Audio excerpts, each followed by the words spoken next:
Hello students, मैं सुमन सिंह एक बार फिर से आप लोगों का DSS ऑनलाइन हिंदी क्लासेस में स्वागत करती हूँ। बच्चों, आप लोग क्लास 4th में भी ऑनलाइन क्लास किया, आप लोगों ने देखा। अब आपका क्लास 5th में एक बार फिर से मैं स्वागत करती हूँ। आप लोगों का क्लास 5th में मोस्ट वेलकम है। हालांकि हम लोगों को ये वेलकम ऑफलाइन होना चाहिए था, लेकिन जैसा कि आपको पता है कि एक बार फिर से हमारे देश में कोविड-19 की महामारी बहुत अधिक फैल गई है, जिसकी वजह से हमारे स्कूल अभी बंद चल रहे हैं और हम लोगों को एक बार फिर से ऑनलाइन क्लासेस का सहारा लेना पड़ रहा है। क्लियर? तो बच्चों, इसमें आप लोगों का सहयोग चाहिए। हम लोग आप लोगों को बेस्ट समझाने की कोशिश करेंगे और आप लोग उसे समझिए और हम लोगों का सहयोग करिए। आप लोग वीडियो को कंटिन्यू देखते रहिए और जो भी डाउट्स हो वो हम लोगों से आप लोग क्लियर कर सकते हैं। स्टूडेंट्स, आप 4th से क्लास 5th में आ गए हैं। क्लास 5th में 2 बुक है, आपको पता है, रिमझिम और व्याकरण। रिमझिम का पहला अध्याय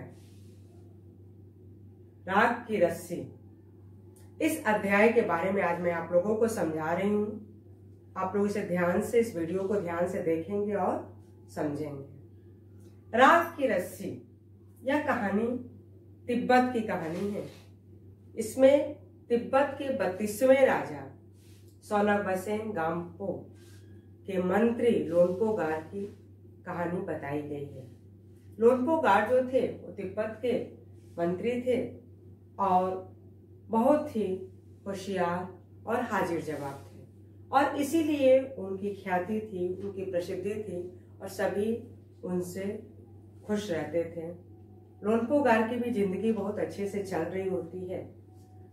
धीरे धीरे लोन्पोगार का चिंता का कारण भी बढ़ते जाता है। पता है क्यों?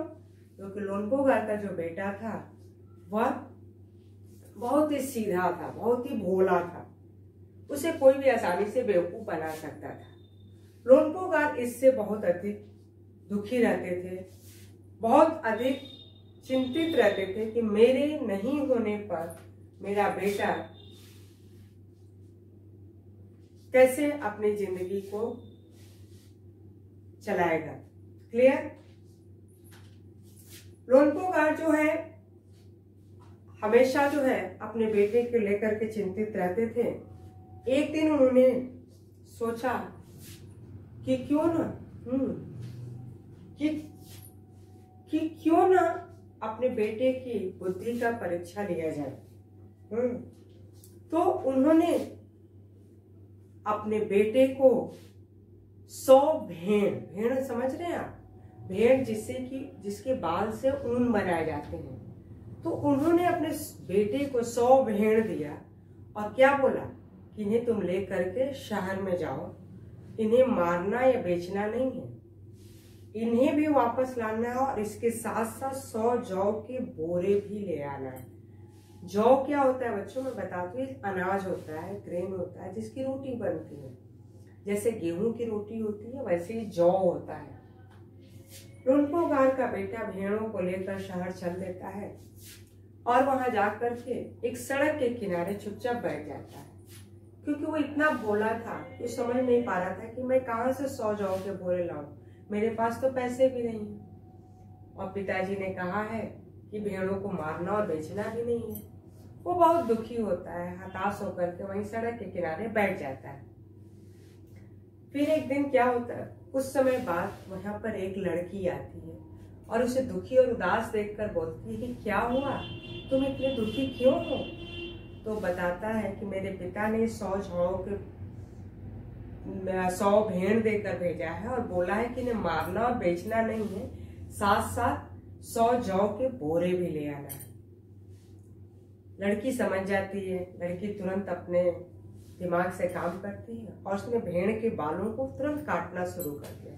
जितने वहां भेड़ थे उन सब भेड़ के बालों को उसने काट दिया और कहा इन्हें लेकर के तुम शहर में जाओ और बेच कर इससे जो पैसे मिलेंगे इससे तुम 100 जौ के बोरे खरीद लेना। लड़का बोरे लेकर आता है, 100 जौ के बोरे ले आता है और लड़की को थैंक यू बोलता है और फिर अपने घर पिता के पास वापस खुशी खुशी आता है। तो सारी बात अपने पिता को बताता है। लोनपोगार समझ जाते हैं, मन ही मन उस लड़की की सराहना करते हैं। लेकिन दूसरे दिन फिर लोनपोगार बोलते हैं कि मैं इससे खुश नहीं हूं, तुमने भेड़ों के बाल काट दिए इसलिए मैं खुश नहीं हूं, तुम इन भेड़ों को फिर लेकर जाओ सॉरी, और इन्हें मारना और बेचना नहीं है, इन्हें तुम फिर से वापस ऐसे ही ले आओगे और साथ में फिर 100 जौ के बोरे भी ले आओगे। लोनपोगार का बेटा फिर शहर जाता है और वही सड़क के किनारे फिर चुपचाप उदास होकर बैठ जाता है। उसे यकीन था कि वो लड़की उसकी मदद के लिए जरूर आएगी और वही होता है। वो डाबा जो उस लड़की ने जिसने मदद की थी वो फिर आती और फिर पूछती है कि अब क्या हुआ। तो फिर अपने पिता की बात को दोहराता है और कहता है मेरे पिता खुश नहीं थे और उन्होंने कहा है कि बालों को काटना नहीं। लड़की ने तुरंत क्या किए, भेड़ जो थी, भेड़ के सिंग जो होते हैं, उसने सारे सिंगों को काट दिए। भेड़ जो होती हैं उनके सिंग को काटेंगे तो फिर से दोबारा निकल जाते हैं। उसने सारे सिंगों को काट दिया और कहा कि ले जाओ इन्हें शहर में बेचकर और फिर से तुम 100 जौ के बोरे खरीद ले आओ। लड़का वही करता है, जाता है, भेड़ को जो सिंग होते हैं उसको बेचता है और साथ में 100 जौ के बोरे ले आता है और वापस अपने पिता के पास खुशी खुशी चला जाता है। लोनपोगार समझ गए कि लड़की बहुत ही समझदार है और होशियार है। तो उन्होंने अपने बेटे से कहा कि तुम शहर जाओगे कल और उस लड़की से कहना कि मुझे 9 हाथ लंबी राख की रस्सी बनाकर दे। राख की रस्सी क्या होता है बच्चों, मैं बता दूं। रस्सी, सबसे पहले रस्सी आप जान लो कि क्या होता है। जो रस्सी मोटे मोटे होते हैं जो बांधने के काम में आता है, जिसपे हम तार बांधते हैं या पकड़कर चढ़ते हैं कहीं, वो रस्सी होता है। तो लड़की ने कहा कि ठीक है, मैं 9 हाथ लंबी राख की रस्सी तो बना दूंगी, लेकिन मेरी भी एक शर्त है और वो शर्त ये है कि वो राख की रस्सी तुम्हारे पिता को अपने गले में पहननी होगी। लड़का आकर अपने पिता को ये सारी बात बताता है। उसके पिता बोलते हैं क्या राख की रस्सी कौन ही बना पाएगा, ठीक है मैं उसकी शर्त मान लेता हूँ, ठीक है उससे बोलो कि वो बनाए, मैं उसे गले में पहन लूंगा। लड़की ने कहा कि ठीक है। वो लड़का फिर आता है और लड़की से बताता है सारी बात। लड़की क्या करती है, एक पत्थर ले आती है, बड़ा सा पत्थर, और पत्थर पर उसने क्या किया, इस तरह से रस्सी को उसने क्या किया, रस्सी को उसने ऐसे उस पत्थर पर रख दिया। क्लियर। और उसने रख करके क्या किया,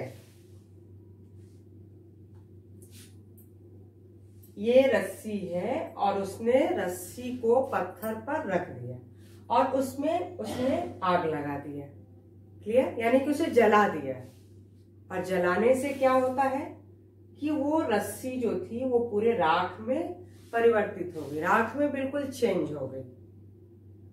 तो राख को क्या हम हाथ में उठा सकते हैं? राख को अगर हम ऐसे उठाएंगे तो हाथ से गिर जाएगा, टूट जाएगा। लड़की ने बिल्कुल वही किया, रस्सी को जलाया और पत्थर सहित उस राख की रस्सी को लेकर कहाँ गई, वो लोनपोगार के पास गई और कहा कि अब आप इसे अपने गले में पहनिए। लोनपोगार मुस्कुराने लगते हैं और ताली बजाते हैं और लड़की की बहुत ही सराहना करते हैं, बहुत ही तारीफ करते हैं और कहते हैं कि बेटा तुम्हारे सामने मैं कोई शर्त रखना चाहता हूँ, क्या तुम उसे सुनोगी? लड़की बोलती है कि यस, आप बताइए। लोनपोगार बोलते हैं कि मैं चाहता हूँ कि तुम मेरे बेटे से शादी कर लो, क्योंकि तुम्हारे जैसी ही लड़की की जरूरत है मुझे। नहीं तो मेरा बेटा बहुत ही भोला है और मेरे बाद उसे कोई भी आसानी से बेवकूफ बना सकता है और तुम एक समझदार हो। लड़की मुस्कुराते हुए लोनपोगार की बात को मान लेती है और वो उसके बेटे के साथ शादी कर लेती है। तो ये था बच्चों राग की रस्सी, यानी कि तिब्बत के 32वें राजा लोनपोगार जो मंत्री थे उनकी ये कहानी थी। तो इस चैप्टर से, इस अध्याय से हमें ये शिक्षा मिलती है कि कोई भी बड़ी से बड़े मुसीबत को और संकट को हम अपने